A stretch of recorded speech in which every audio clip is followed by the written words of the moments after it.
Hormuz को लेकर बड़ा अपडेट सामने आ रहा है। ईरान का हॉर्मूज पर बड़ा एक्शन देखने को मिला है।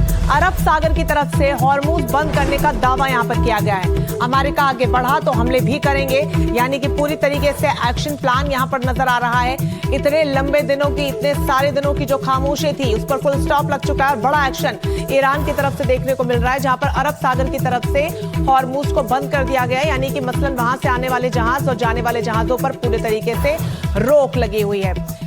प्रदीप दत्ता लगातार हमारे साथ जुड़े हुए हैं। प्रदीप, एक बहुत बड़ा एक्शन यहां पर है हॉर्मूज को लेकर ईरान की तरफ से, और इसका कितना बड़ा असर देखने को मिलेगा? देखिए, अगर देखें तो स्ट्रेट ऑफ हॉर्मूज जो है वॉर जोन पे पूरी तरह से तब्दील हो चुका है। और अगर हम स्ट्रेट ऑफ हॉर्मूज की बात करें तो यहाँ ब्लॉकेट वर्सेस ब्लॉकेट चल रहा है। एक तरफ हम देख सकते हैं कि ईरान किस तरीके से ब्लॉकेट करे हुए उस इलाके को, दूसरी तरफ हमने देखा कि नेवल ब्लॉकेट जो है अफ्रीका की तरफ ले। देखिए, अभी जो खबर आ रही है वो अरब सागर की तरफ से उन्होंने अपने ब्लॉकेट को सख्त कर दिया, यानी कि उन्होंने चेतावनी दे दी है अमेरिका को किसी भी एक्शन को वो रिटेलिएट करेंगे और वो उनके वेसल्स को टारगेट करने की कोशिश करेंगे, क्योंकि अमेरिका पूरी तरह से चाहता है ईरान की जो इकॉनमी है उसको टारगेट करना चाहता है।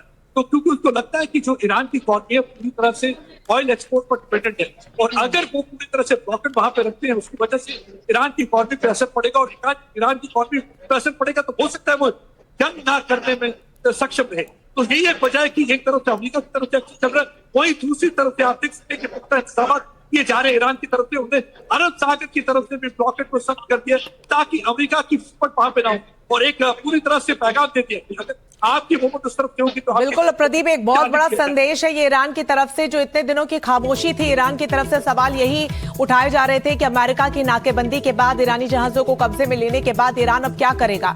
तो ईरान ने ये बड़ा कदम उठाया है, अब इसका असर दुनिया भर को देखने को मिलेगा। बड़ी चेतावनी अमेरिका के लिए कि हमले हुए तो उसका जवाब भी करारा मिलेगा। बहुत शुक्रिया प्रदीप आपका तमाम जानकारी के लिए। चलिए आगे बढ़ेंगे और बात करेंगे अब्बास अरागची। रूस में बैठक के बाद ट्रंप के प्रस्ताव पर विचार करने वाले बयान ने दुनिया को हैरान कर दिया। जो बयान उन्होंने दिया, इस पर ईरान ने इससे भी ज्यादा हैरान अपने पिंक विजन से किया है। हिजाब में ढके चेहरे, लेकिन कंधों पर पिंक मिसाइलें, हाथों में पिंक ड्रोन्स और पिंक फायर आर्म्स। ये ईरान का वो नया टैक्टिकल वेपन है जिसमें शासन ने महिलाओं को बाजिश का हिस्सा बनाकर एक ऐसी पैरामिलिट्री फोर्स तैयार की है जिसका काम बाहरी दुश्मन से ज्यादा आंतरिक विद्रोह को कुचलना है। तो आखिर क्या है ये फोर्स और कैसे इसने कर दिया दुनिया को हैरान, रिपोर्ट में देखिए।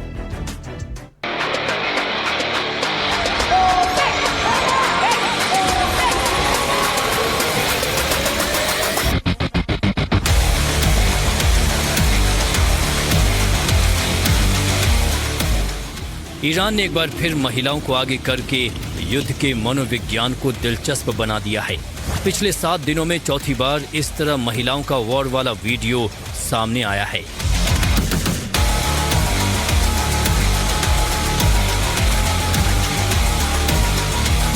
चार दिन पहले की बात है। पिंक मिलिट्री जीप पर एक हाथ में कुरान और दूसरे में हथियार लिए ये महिलाएं सड़कों पर दिखाई दी। मकसद यही था कि दुश्मन के सामने अपने इरादे खुलकर जाहिर करना, ये बताना कि अगर जमीनी युद्ध की नौबत आई, इतिहास ने खुद को दोहराया, तो इस बार जहरा की बेटियां कुर्बानी देने से पीछे नहीं हटेंगी। एक नहीं, कई शहनाज़ादे वतन के लिए कुर्बान होने को तैयार हैं।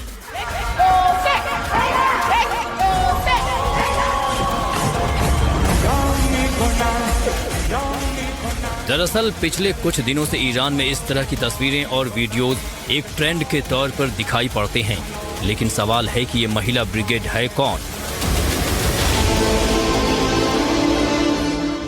ईरान में आधिकारिक तौर पर सेना में महिला जनरल्स नहीं होती, लेकिन बसीज और IRGC के भीतर कई उच्च पदस्थ महिलाएं कमांडर्स हैं जो ट्रेनिंग और लॉजिस्टिक्स संभालती हैं।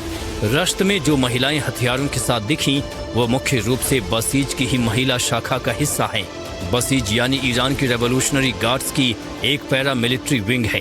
ईरान में महिलाओं की ऐसी स्पेशल यूनिट्स हैं जिन्हें अल ज़हरा और कोसार बटालियन कहा जाता है। महिलाओं के हाथों में AK-47 और ड्रोन कंट्रोल पैनल का दिखना ये बताता है कि अब उन्हें सक्रिय युद्ध के लिए भी तैयार किया जा रहा है। ऐसा युद्ध जो अमेरिका की शर्तों को दरकिनार करते हुए भयानक रूप ले सकता है। वाकईया अमेरिकियों के साथ बातचीत करने का कोई इरादा नहीं है। खासकर परमाणु मुद्दे पर बातचीत करने का कभी कोई इरादा नहीं रहा है।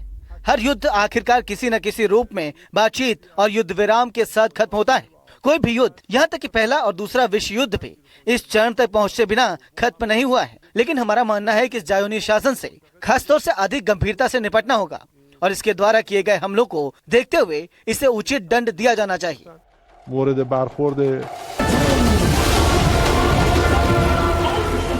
कभी मिसाइलों की नुमाइश होती है तो कभी ईरान की ड्रोन पावर का दम नजर आता है। ईरान ने इस बार अपने शाहिद ड्रोन्स की प्रदर्शनी लगाई। तेहरान समेत कई शहरों में इसी तरह के वीडियोस फ्लोट हुए। मकसद यही है कि कूटनीति से रास्ता निकला तो ठीक, वरना बारूदी वार पलटवार के लिए तैयारी पूरी है।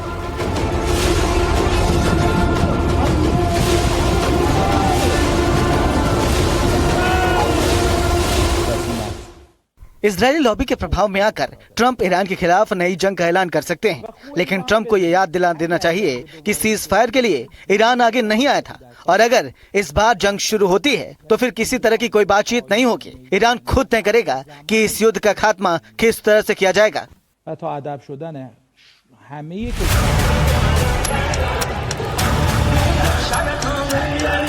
इसी तरह के बयानों की वजह से पूरे ईरान में युद्ध की आग सुलग रही है और पुरुषों के साथ महिलाएं ताकत का जोर दिखाने वाली रैलियों में बढ़ चढ़कर हिस्सा लेती दिखाई देती हैं। ये केवल एक प्रतीकात्मक परेड नहीं बल्कि एक स्पष्ट संदेश है कि युद्ध की स्थिति में पुरुषों के अलावा महिलाएं भी फ्रंट लाइन पर मोर्चा संभालने के लिए पूरी तरह तैयार हैं।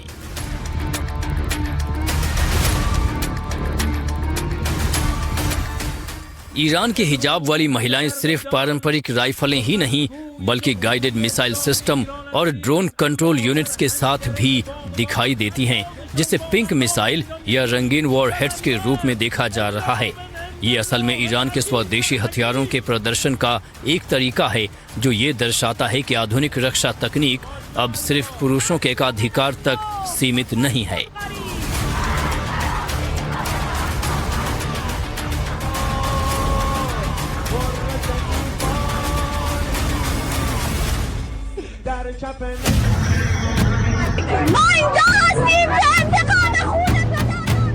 आपको याद होगा 4 दिन पहले ही महिलाओं के एक ग्रुप ने पिंक कलर का शाहिद ड्रोन दिखाया था। इनका साफ कहना था कि वो किसी भी लेवल पर दुश्मन के दांत खट्टे करने का मादा रखती हैं।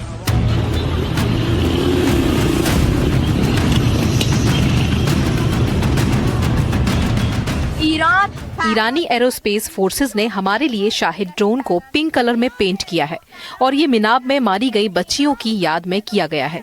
हम अपने पिता के खून का बदला लेने के लिए यहाँ मौजूद हैं। भले ही हमारे वालिद यहाँ नहीं हैं, लेकिन उनकी रूह हमारे साथ है।